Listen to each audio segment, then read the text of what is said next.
Oh, 15.8? Holy sap, ladies and gentlemen, sap. Oh, hello. Oh, how much? How much? How much? We're at 15.8. Oh no, that was 20k. That was 20k. Oh no, what have they done? He's dead, guys, he's dead. What have they done? What have they done? They buffed the alpha damage.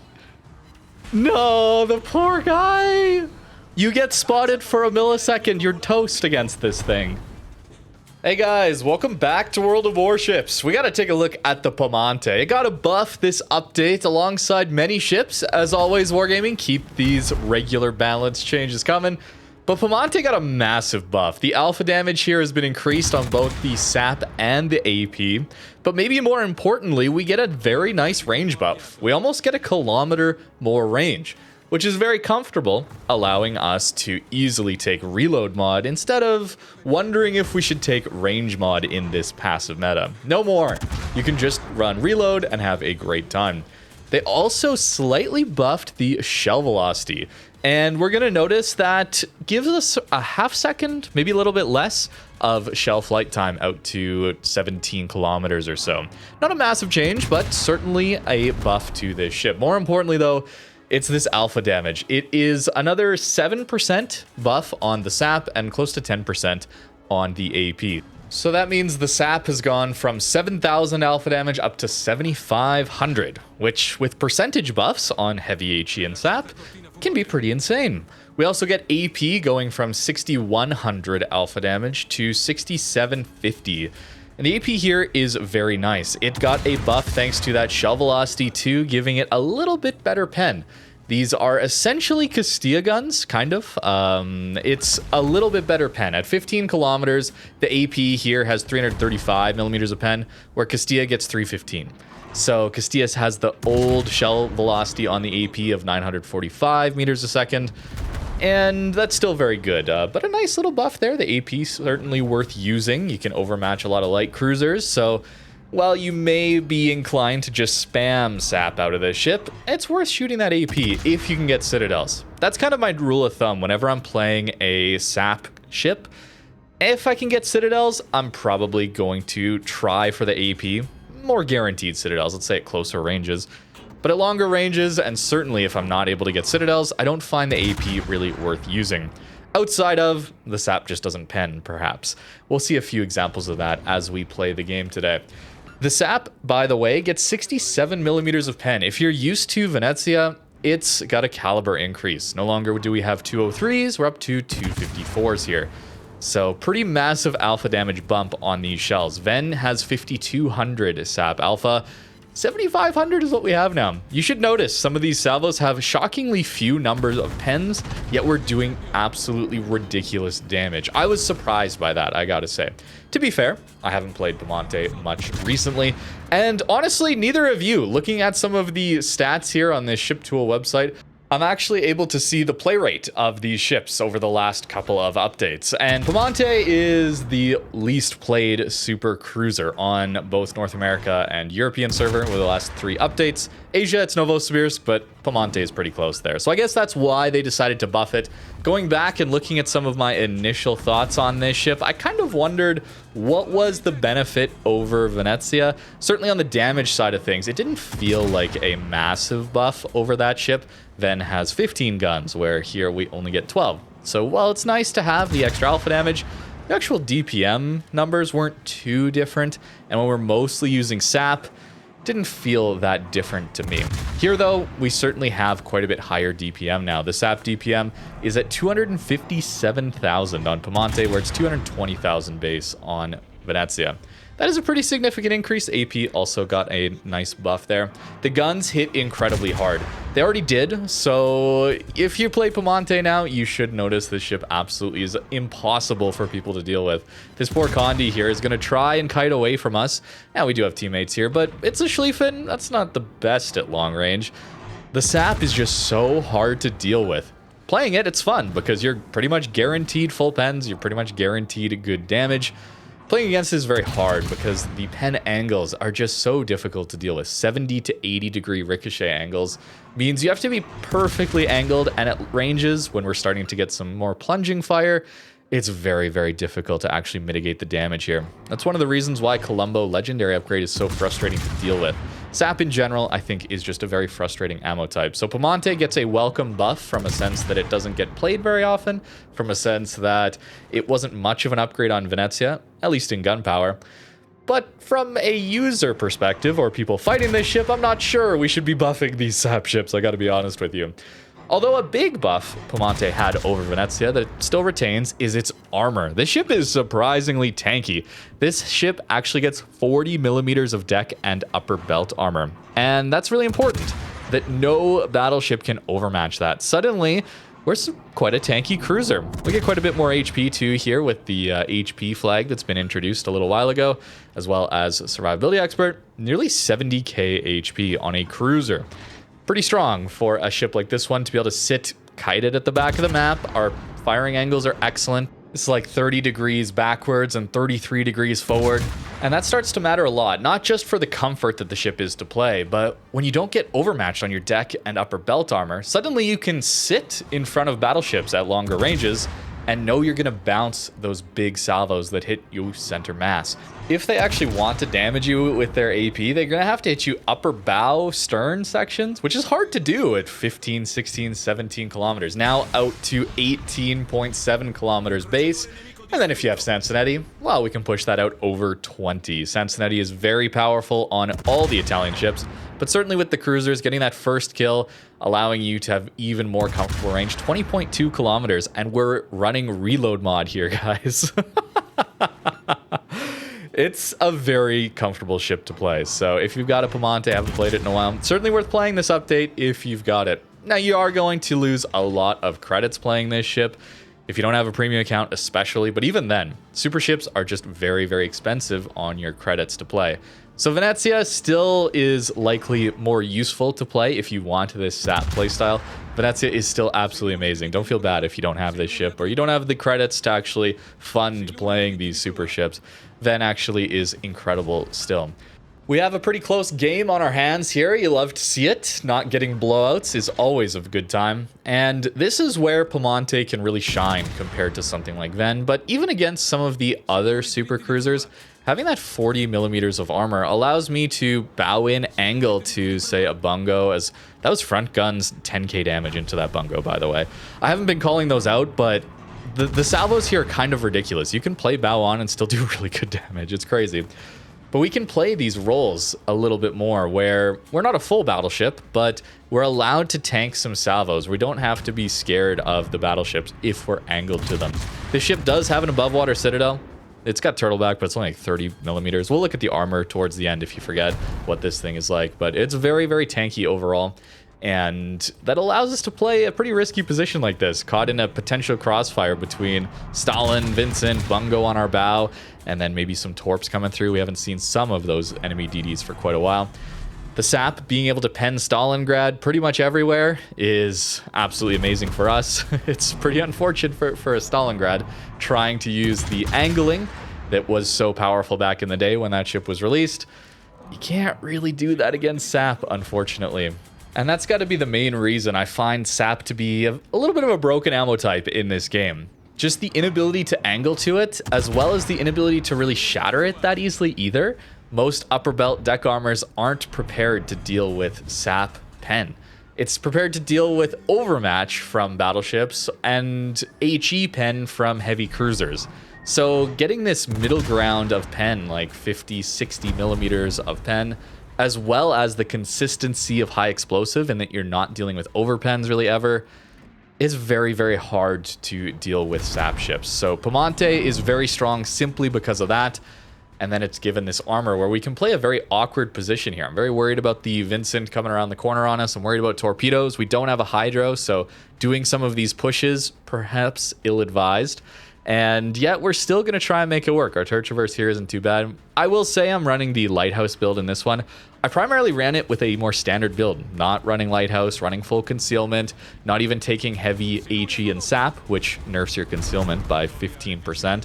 And the ship still performed well. We'll get to some clips of that after this game. But this was my best game, so I wanted to show it to you. And the awkward position we get into. Very lucky that we got a good sub and destroyer player on our team. The only reason I'm able to play in a position like this is, well, they cleared my flank with the battleship, and they're spotting all the torps for me. Otherwise, this would just be untenable. And it still kind of is.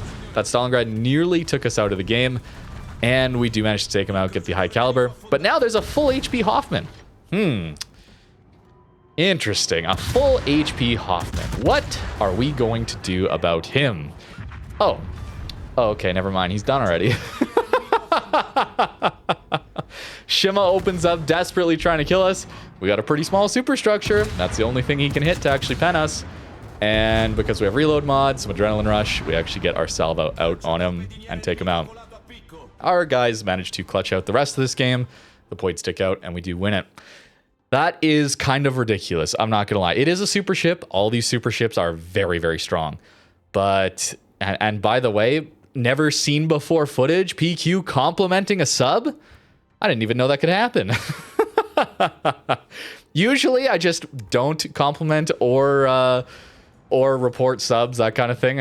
I'm frustrated by them generally, but this sub played well. We would not have won. We would not have been able to play that position without that sub and that destroyer. So well-deserved compliments there. Let's move on to some AP into a Brisbane. Yes, we do overmatch into him. And that extra alpha damage is very, very nice, having that against cruisers especially. I won't be swapping to it often, but it is worth swapping to. The sap here would do very good damage still. Okay, I'm not gonna... maybe that's the problem. The sap would do very good damage anyway. But here, getting us... you know, almost 20k. Wait, but sap would have done similar, honestly, if I just aimed a little higher and guaranteed that... Okay. Try to use AP, guys. Oh my goodness, why is sap so good? Here I am trying to say that there's reasons to use the AP. Here I think maybe getting some of those overmatched citadels. Why does the sap have to be so good in this game? We still have a smoke, by the way. I haven't been using it because you don't need to as much with this ship thanks to the armor, but in a situation like that, very nice to be able to instantly go dark when there's a Satsuma on your broadside and you're caught out like that. It is very, very useful. Not that I used it that much thanks to the improved armor here, but it's still a nice thing to have. This ship also does get sub surveillance, and that's a really useful tool to deter subs from just annoying you the entire game. I wish we had more sub surveillance, to be honest with you. They're not nearly as bad to deal with when you have a way of spotting them when they're like 3 kilometers off your broadside, torping you constantly. When you have that, you're actually able to deal with them. Think about how many radars we have in this game that destroyers have to worry about, and how few sub surveillance consumables we have in this game that subs have to worry about. Isn't that weird? I find that a little bit weird. Anyways, I shouldn't be talking about sub or carrier balance because there's plenty of weirdness going on there. 3 hits for 7,500 damage into that Humphreys. I missed. Maybe dispersion. It is just regular cruiser dispersion, but that's insane alpha damage for the number of hits. He grounds broadside to us, poor guy, and 12k HP left. And we only get 5 hits for 6k? What is going on there? That doesn't make sense. We got 2 more hits and we got less damage. Well, that's got to do with some saturation as well as module damage. Sap works a lot like high explosive, where saturation starts to matter more. AP, you get citadels. Saturation doesn't really matter there. Aiming center mass typically doesn't matter as much there. It's in the extremities that saturation happens. There's actually HP pools inside your bow, your stern, your superstructure that get depleted as you're shot at and you take damage in those areas. And as those pools deplete, that's how you start to do a lot less damage over time after you're shooting at a target. Of course, if they heal, a lot of that healing goes into those sections of the ship. That's why you start to do good damage again after they use their heal. GK superstructure, looking at you. But that's where you need to be careful or more accurate with sap. It's not just about hitting anywhere on the target. You do want to pinpoint sections that aren't saturated. Z52 here, center mass, and 4 hits did over 9,000 damage to that guy. What? Ridiculous. Absolutely ridiculous. Fortunately, we don't eat too much damage from those torpedoes, and our teammates are here to take them out. But look at how sub surveillance just helped us to deal with the sub on one side, and then the DDs got a little too aggressive on the other. You can't get too aggressive against a Piemonte. This ship is going to tear you apart. The intro, I mean, the intro's not wrong. Maybe I'm overdoing it there on stream. I'm kind of laughing away at this ship, but guys, the sap is crazy. If you get spotted and a sap ship, let alone a Piemonte Venezia, is within 10 kilometers of you, you're going to take a huge hit. It is crazy. And the shell velocity buff makes it so it's a lot easier to hit your target. Shatters, though, into Colombo broadside. Yes, as soon as we don't have the pen, yeah, the damage drops off a lot. Here, I'm looking at his ship, noticing his bow is saturated. That's kind of that soot mark on his ship. So I hit his stern, and then the damage comes through. We want to be able to pinpoint those sections of the ship, especially at these ranges. Although I'm going to swap over to the AP. This is the other reason you swap to AP. It's when you can't pen the upper belt. Then the AP still does very, very good damage because it's got an alpha damage buff, too. The pen angles, or the firing angles here are great. I mean, sure, Colombo Sap would do good damage to us, but that's where I stay patient, generally. Staying bow onto him. He can still do massive damage. Maybe this guy didn't have leg mod, though. That is something I should consider. So as it turns out, I'm a little conflicted on whether this ship actually needed a buff. Play rate-wise, I guess it makes sense for Wargaming to buff this ship, but performance-wise, Sap, do we need a Sap buff? Compared to other tier 11, tier 12 ships, the super ships in this game, sure, I mean, there's some pretty insanely powerful cruisers, battleships at that tier. So Piemonte not having a special F key gimmick, combat instructions at all, just being a Ven with bigger guns but similar DPM, better armor, wasn't the most exciting thing. So from that perspective, it does make sense to buff it and give it more DPM, better stepping stone from Ven. You get more armor, you get more damage, makes sense. But playing against it, man... It's so difficult. It's so hard to play against these sap ships, bro. Especially if you don't play this thing aggressively. I mean, good luck, right? Like, good luck dealing damage to a ship that sits like this. 30-degree angle, by the way, is auto-bounce territory for battleship shells. You're not going to be penning this with most HE. There is some HE that gets through this, but it's not very common. So you got to hit superstructure suddenly, or the bow stern. We get a range buff now, so 18-7. You saw it went over 20 when we get our first kill, and a lot of HP. You can just sit at the back, pre-kite it away at the start, and just spam your sap guns over and over again until the game's over. And how do people deal with that, man? I don't understand. I guess that's why people play passively these days, because they can. So yeah, I'm a little conflicted on this one. The build I was running here at the end was this. This is just a bit of a lighthouse build, and not taking superintendent, bit risky there. Would have been nice to have that last heal, actually, now that I'm thinking about it, in that first or the full game that I showed you guys. Would have been nice to have an extra heal there towards the end and survive. Although the extra damage we got was pretty good. And with heavy HE and sap, we go from having 7,500 alpha damage sap to 8,250. Wow, that's a lot. That's, wow.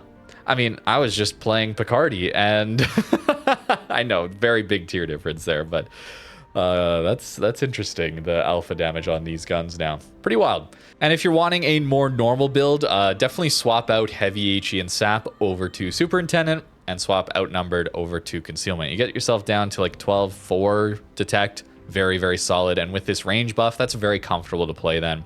If you do end up running that build. That's what I ran for the majority of the time, and still had excellent salvos with this thing. It's not like it needs heavy HE and sap to do well.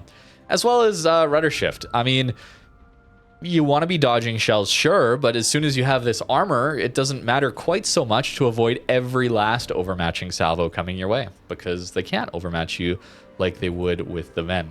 So be sure to let me know what you think in the comments down below about this buff. Maybe let me know if you're interested in some of the other buffs that came through in update 14.7, as we're getting close to 14.8, and there's going to be a lot to cover there on the anniversary update. And I still want to go over some of these balance changes, at least the ones that you guys are most interested in that I haven't covered yet. So let me know. But that's going to do it for today's video. I hope you guys enjoyed. Thank you very much for watching, and have a great rest of your day.